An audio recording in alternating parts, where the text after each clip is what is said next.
السلام عليكم، مرحبا بكم في فيديو جديد. ان شاء الله تكونوا كامل بخير وانتم تشاهدوا في الفيديو تاع اليوم ان شاء الله راح نشارك معكم صابلي بريستيج مع حشوه بنينه بزاف. ان شاء الله يعجبكم الوصفه تاع اليوم. نبداو على بركه الله بالمقادير. بالنسبه للمقادير اليوم راح نخدموا مقادير نتاع 500 غرام زبده. اول حاجه راح نديرو هنا في الباسينه عندي 500 غرام زبده. راح نزيد مع الزبده كاس معمر نتاع سكر كلاص. راح نخلطوا السكر كلاص مع الزبده مليح حتى نتحصلوا على كريمه. نتوما خدموا اللي ما عندهاش خلاط كهربائي تنجم تخدم غير بالكف تاع يدها وتخلط مليح الزبده نتاعها. انا راح نخلط بالخلاط الكهربائي باش تكون العمليه عندي سريعه.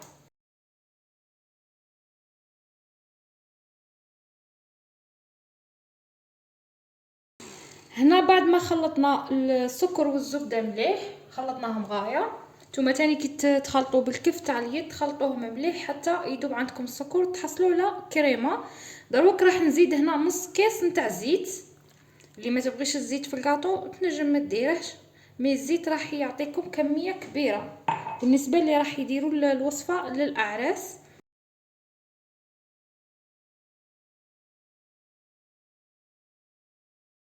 فوالا خلطنا الزيت تاعنا مليح. حنا كي تخلطوا الزيت غايه مع الزبده والسكر ما غاديش تجيب بنت الزيت في الكاطو. الزيت غادي غير يزيدنا كميه، يعاون الزبده باش يعطونا كميه مليحه. نزيدو دروك البيض. بالنسبه للبيض عندي هنا 3 حبات بيض كاملين مع 3 صفار بيض. درت 3 حبات بيض كاملين و3 صفار بيض. ما ننساوش قرصه تاع الملح اكيد.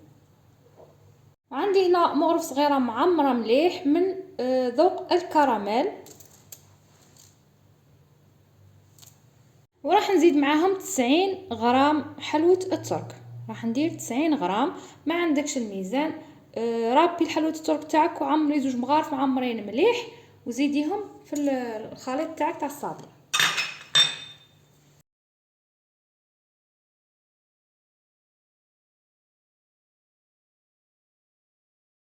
حلوه الترك هي نفسها حلوه الشاميه.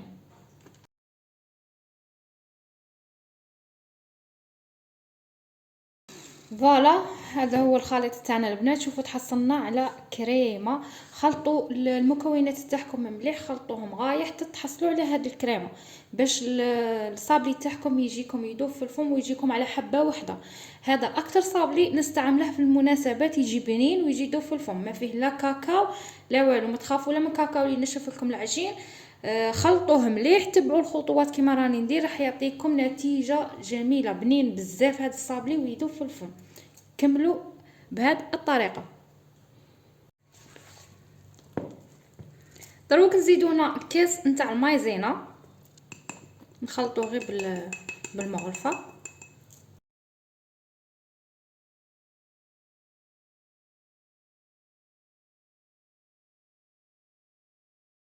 بالنسبه لخميره الحلويات راح نديرو نص باكي، ما راحش نديرو العلبه كامله، راح نديرو غير نصها.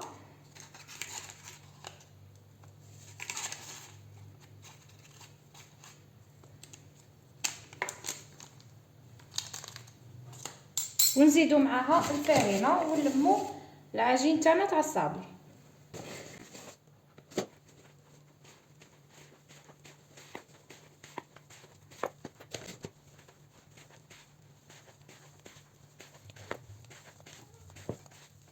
هذه هي العجينه تاع الصابلي تاعنا بعد ما لميناها. شوفوا خلوها طريه الصابلي تاعنا. المهم ما تكونش تتلصق. لموا العجينه تاعكم بالفارينه غير بشويه بالتدريج. حطوا الفارينه تاعكم حتى تحصلوا على هذه العجينه. الكميه راهي كبيره ما شاء الله. نبداو نطبعوا الصابلي تاعنا، نحلوه بالحلال ونطبعوه.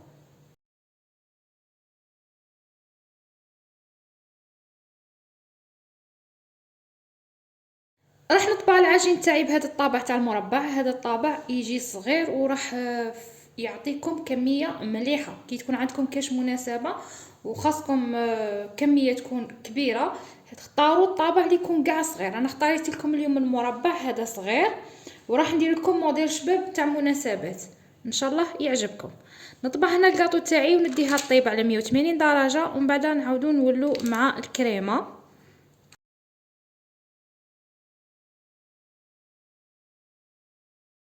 نمروا هنا الكريمه اللي غادي نخدموها. عندنا 250 غرام نتاع الزبده، انا درت زبده الاوبلين، نتوما تنجموا ديروا الزبده عادي.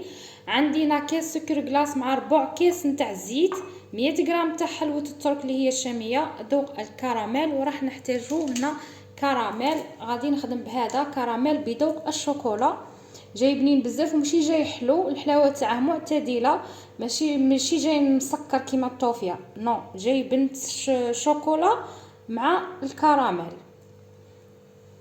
خلط اول حاجه هنا الزبده مع السكر كلاص والزيت، من بعد نزيدو المكونات الاخرى.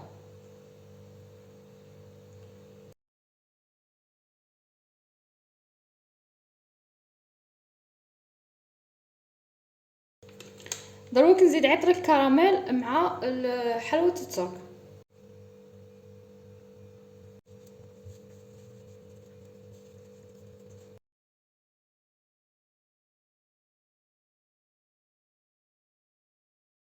فوالا هنايا كي نشوفوا حلوه الترك تاعنا كاع دابت مليح، اللي هي حلوه الشاميه دابت عندنا غايه، تخلطت غايه. دروك نزيدو 2 مغارف نتاع كرامه، خلوهم هما التواله باش تعطي البنه تاعه غايه في الكريمه.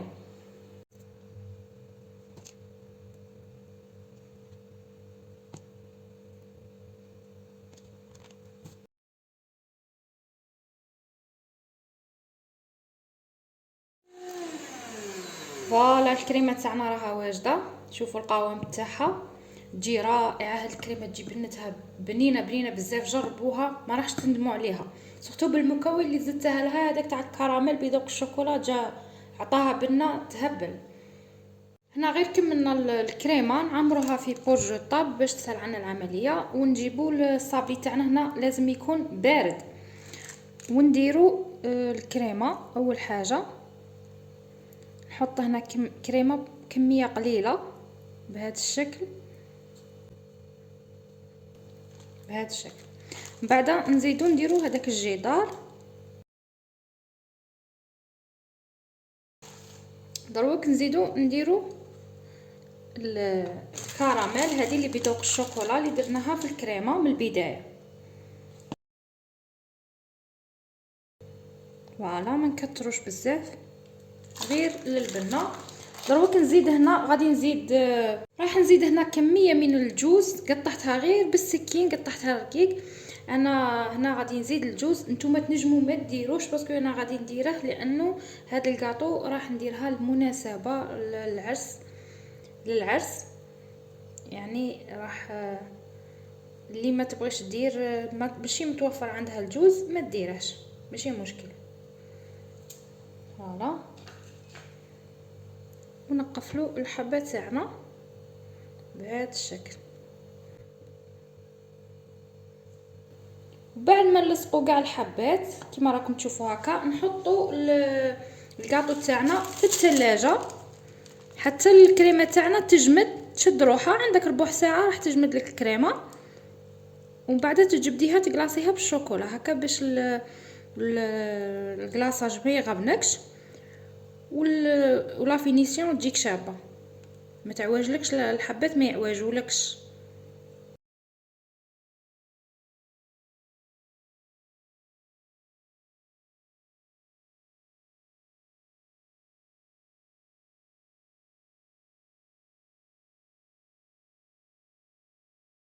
هنا بعد ما الكاطو تاعنا الكريمه شدت روحها في الثلاجه، دروك دوبت دادا فيجيكا بذوق الحليب، زدت لها 2 مغارف كبار تاع الزيت، ودروك نقلاصو الحبات تاعنا تاع الكاطو.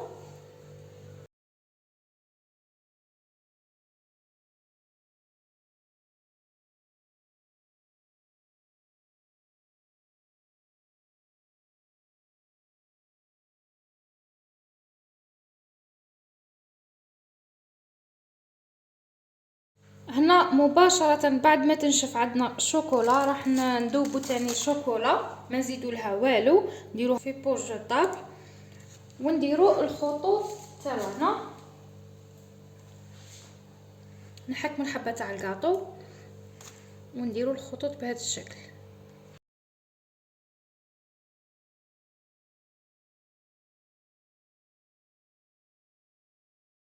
بالنسبه للتزيين راح نخدموا ورود من عجينه السكر، راح نزينوا بها الكاطو تاعنا. عجينه السكر خدمت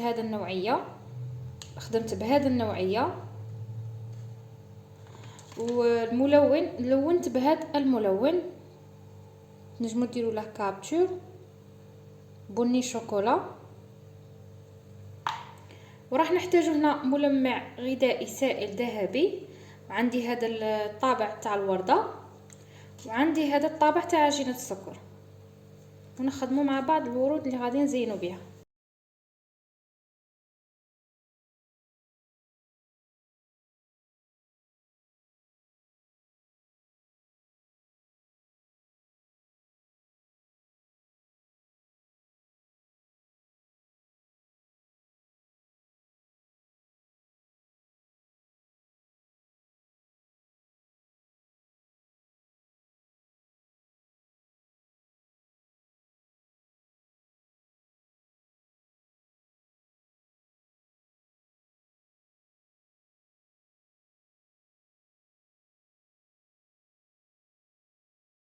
هذا هو الشكل النهائي نتاع الكاطو تاعنا نهار اليوم. شوفوا الشكل تاعها جا رائع، يجي يهبل، جا بزاف شباب. نتمنى يعجبكم وتطبقوه. شوفوا الشكل تاعها عن قرب، تجي بزاف شابه. بالنسبه للكميه اللي خرجت لنا، درت لنا الكميه اللي شاركتها معكم، دارت لي 72 حبه. بالنسبه للكريمه تاني عمرت لي 72 حبه، ما اضطريتش اني ندير واحده اخرى غير هذيك الكميه، وكملت لنا كاع الكاطو.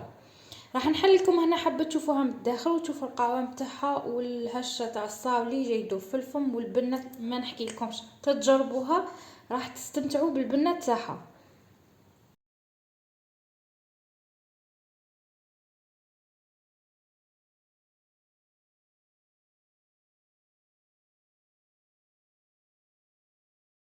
لحقنا لاخر لا فيديو البنات، ما تنساوش ديروا لي جيم لا فيديو الا عجبتكم الوصفه تاع اليوم، والا طبقتوها اعطوني رايكم في لي كومونتير.